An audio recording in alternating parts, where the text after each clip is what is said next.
किसी समांतर श्रेणी का प्रथम पद 5 है, ठीक, यानी प्रथम पद यानी कि a बराबर कितना है 5 है, प्रथम पद 5 है। फिर आगे बताया है कि अंतिम पद 45 है, यानी कि an, ठीक, इसको हमें बताना है ये कितना बताया गया है 45 है, ठीक। और आगे इसमें बताया है कि और योग जो है 400 है, यानी कि जो इनका पूरे का जो योग है वो कितना है, यानी कि Sn बराबर वो कितना है 400 है। तो इसमें बताना क्या है, पदों की संख्या और सार्वधांतर बताना है।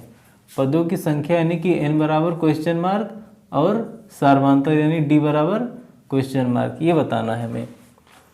तो भाई सबसे पहले हमें जो Sn वाला जो सूत्र है ये लेना है हमें, ठीक, यानी कि जो सूत्र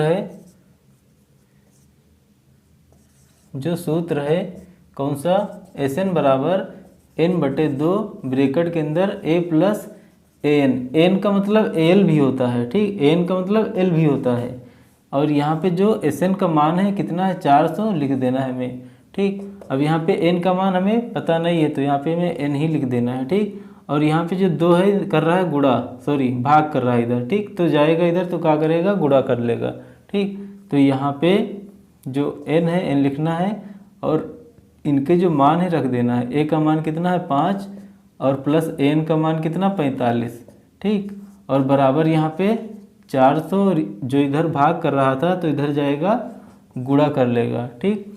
अब यहाँ पे मिल जाएगा 45 और 5 50, ठीक, यानी n गुणे 50 और बराबर 400 गुणे 2 यानी कि कितना हो जाएगा इधर 800।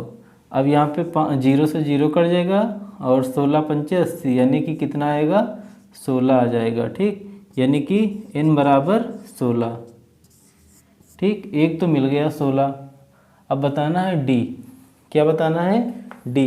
अब यहाँ पे n बराबर कितना 45 है तो यहाँ पे ये वाला सूत्र लगेगा, n बराबर a प्लस n माइनस 1 और d, और an का मान जो है वो कितना है 45 है, वो रख देना है। अब जो मान है उनको रख देना है। a का मान कितना है, a का मान 5 है, a का मान यानी प्रथम पद 5 है, n का मान मिला है अभी 16 आया, 16 से घटेगा तो कितना आएगा 15 और गुणे d तो मान है नहीं इसमें, d का मान तो हमें अभी तो बताना है, और यहाँ पे आएगा 45। तो यहाँ पे भाई जो 5 है इधर क्या है जुड़ रहा है इनके साथ, तो उधर जाएगा तो क्या करेगा 75 के बाद घट जाएगा, यानी कि 15 d बराबर 45 और माइनस कितना हो जाएगा 5, ठीक। अब यहाँ पे d बराबर 45 से 5 घटने के बाद कितना आएगा 40 और 40/15, ठीक। अब यहाँ पे ये किससे कटेगा 5 से कट जाएगा, ठीक, तो 5 तियाँ 15 और